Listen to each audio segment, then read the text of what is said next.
क्या है ये समझते हैं। अमित खरे हमारे साथ हैं। अमित जी बताएं टेक्निकली, अभी अब मैं एक एक करके आपसे पूछूंगा कि टेक्निकली जिन 4 कमोडिटी की भी हम बात कर रहे हैं, चना, कोरिएंडर, कॉटन केक, सरसों, टेक्निकली अब इसका मार्केट आपको कैसा लग रहा है? चने से शुरुआत कर लेते हैं। क्या चने में टेक्निकली अब कुछ तेजी की उम्मीद है या अभी और गिरावट बाकी है? संजय भाई, चना अभी अपन दिसंबर की बात करेंगे। दिसंबर कॉन्ट्रैक्ट अभी रनिंग में है। और आवाज आ रही है? जी जी जी जी। तो ये लगभग 4% के लोअर सर्किट 4589 4589 के आसपास पे बंद हुआ। और इसमें काफी टेक्निकली देखें तो पैनिक सेलिंग आई है, जबकि फंडामेंटल काफी मजबूत है। और टेक्निकल लेवल के हिसाब से अगर हम बात करें, चना में 4500 4450 के आसपास से कहीं ना कहीं हमें अच्छा बाउंस देखने को मिलेगा करंट कॉन्ट्रैक्ट के हिसाब से। तो ट्रेडर्स को कहीं मन मजबूती का बना के रखना चाहिए। थोड़ा सा प्रेशर है और 1-2 दिन में ये प्रेशर खत्म हो जाएगा। तो 4500 के आसपास से 4450 की रेंज से जहां से चना वापस चला था स्टार्टिंग में, वहां में बाइंग बनानी चाहिए और एक 4400 रुपए का एक स्टॉप लॉस लेके चलना चाहिए। चना वापस फ्यूचर में 4900 से लेके 5100 तक के लेवल हमें इसमें में देखने को मिलेंगे। ये आप दिसंबर वायदा की बात कर रहे हैं? हाँ जी, दिसंबर के हिसाब से। तो दिसंबर वायदा की एक्सपायरी मेरे ख्याल से 18 दिसंबर को है और आज हम 7 दिसंबर को हम ये बात कर रहे हैं। मतलब टोटल 11 दिन है, इसमें ट्रेडिंग सेशन 4 दिन आप और माइनस कर दें, 4-5 दिन। तो ये मुमकिन है क्या कि 7-8 दिन में मतलब आप कह रहे हैं कि यहाँ से मतलब 600-700 रुपए की तेजी आ जाएगी? ये संभव आपको दिख रहा है क्या? हाँ, इसमें अपन नेक्स्ट कॉन्ट्रैक्ट में भी शिफ्ट कर सकते हैं इसको। जैसे अभी इसमें 4-5 दिन का ट्रेडिंग सेशन है, तो करंट वायदा अगर दिसंबर वायदा 4500 4450 की रेंज में जाता है तो अपन नेक्स्ट कॉन्ट्रैक्ट में भी इसमें ट्रेड बना सकते हैं। अच्छा, ठीक है। तो आपको टेक्निकली आपको ये लग रहा है कि मार्केट यहाँ से ऊपर जाएगा। पुखराज जी, मैं आपसे सर एक चीज और जानना चाहता हूं, क्योंकि आप ग्राउंड पर रहते हैं, ग्राउंड से लोगों से बातचीत करते हैं। फंडामेंटली क्या उम्मीद की जाए क्या कि अब आगे तो कुछ रौनक लौटेगी एग्री मार्केट में? क्योंकि अब वैक्सीन की बात भी आ रही है, अनलॉक में हम पहुंच चुके हैं। क्या उम्मीद की जाए? आप क्या ग्राउंड पर भांप पा रहे हैं, क्या देख पा रहे हैं? देखिए, ग्राउंड पे अपन देखें तो जैसे वैक्सीन की बात आती है वैसे ही बाजार में तेजी आनी चाहिए और ये निश्चित रूप से आएगी। 2-3 दिन बाद आएगी, जब इसके अंदर खुदरा ट्रेडर हैं वो इसे निकल जाएंगे तो तेजी आ जाएगी। दूसरी बात है कि अभी जो सरकार जो कृषि आंदोलन से जूझ रही है, जैसे कल पूरा भारत बंद बुलाया उन्होंने, तो सरकार भी ये चाहती है कि एग्री के मार्केट बहुत ज्यादा नहीं गिरे। इसका तुक भी किसान आंदोलन के साथ जोड़ा जा रहा है।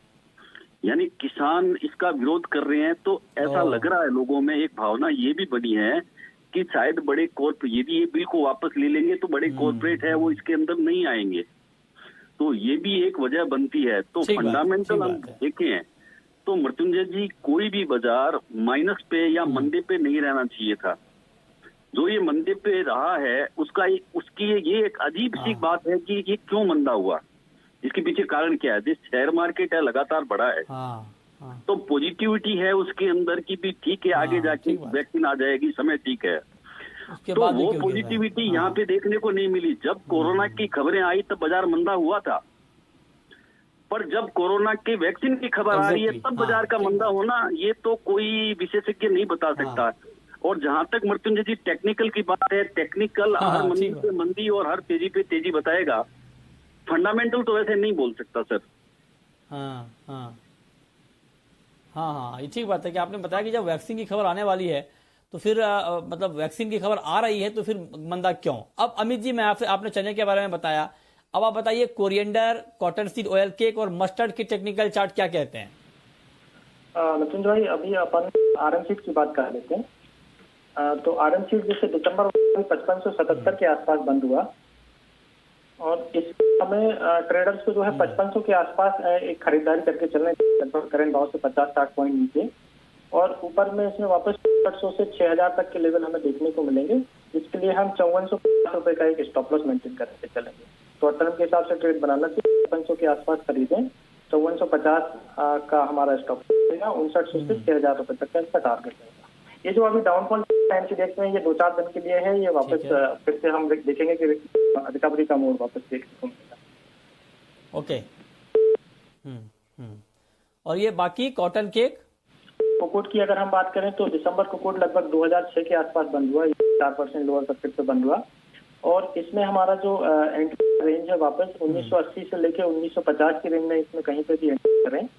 ऊपर में हमारा जो टारगेट रहेगा इसका शॉर्ट टर्म के लिए 2150 से लेके 2200 रुपए तक रहेगा, और नीचे में 1900 रुपए का एक हम करना एक स्टॉप लॉस लेके चलेंगे जी। ओके, ठीक है, ठीक है। तो ये राय है आपकी कि अभी क्या टेक्निकल चार्ट पे इन कमोडिटीज का प्राइस दिख रहा है, और भी गिरावट है, आगे अलग अलग कमोडिटी पर हम बात करेंगे। लेकिन पुखराज जी, आखिरी सवाल आपसे, आपने चूंकि किसान आंदोलन का जिक्र छेड़ दिया और यहाँ पर ये बात हो रही है कि ये दबाव बनाया जा रहा है कि एमएसपी की कानूनी गारंटी दी जाए, और जो कानून सरकार ने बनाए हैं कृषि कानून उसको निरस्त किया जाए, ये किसानों की तरफ से मांग है। आप चूंकि बहुत लंबे समय से कमोडिटी मार्केट से जुड़े हुए हैं, खास करके एग्री मार्केट से, आप कारोबारियों के बीच में रहते हैं, आप एपीएमसी मंडी में बैठते हैं और किसानों से आपकी बातचीत होती है, आपका नजरिया इसके ऊपर क्या है? मैं आपका नजरिया जानना चाहता हूँ। ये देखिए, जो बिल सरकार लाई है वो निश्चित रूप से किसानों के हित में है, अहित में तो नहीं है।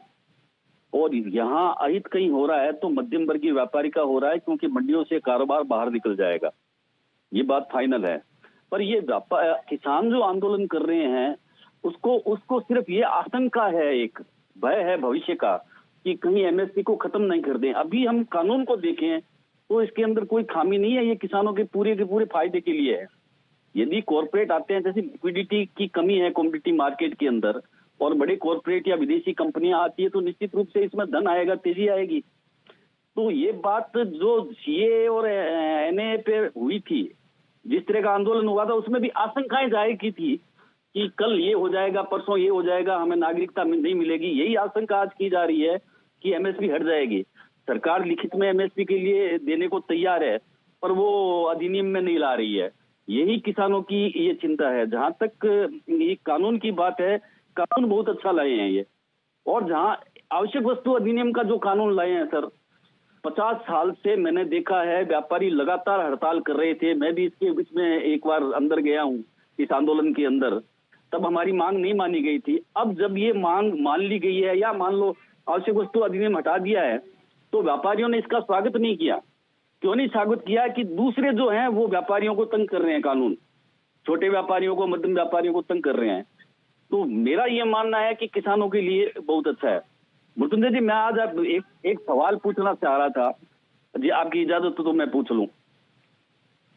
जी जी, बिल्कुल सर। हाँ जी, मैं अमित खरे जी, टेक्निकली आपके साथ जुड़े हुए हैं। क्या शुक्रवार को टेक्निकल्स को ये आशंका थी कि सोमवार को इस तरह से बाजार गिरेगा? जी बताइए अमित जी, टेक्निकल चार्ट पे क्या ये इंडिकेशन मिल रहा था क्या फ्राइडे को कि मंडे को मार्केट एकदम ध्वस्त हो जाएगा, धराशायी हो जाएगा? ना, टेक्निकल चार्ट पे ऐसा कोई इंडिकेटर नहीं था कि इतना बड़ा चलेंगे। बताइए अमित जी, तो आज क्यों ऐसा गिर गया? आज टेक्निकली कुछ वजह देख रहे हैं क्या आप गिरने की अमित जी?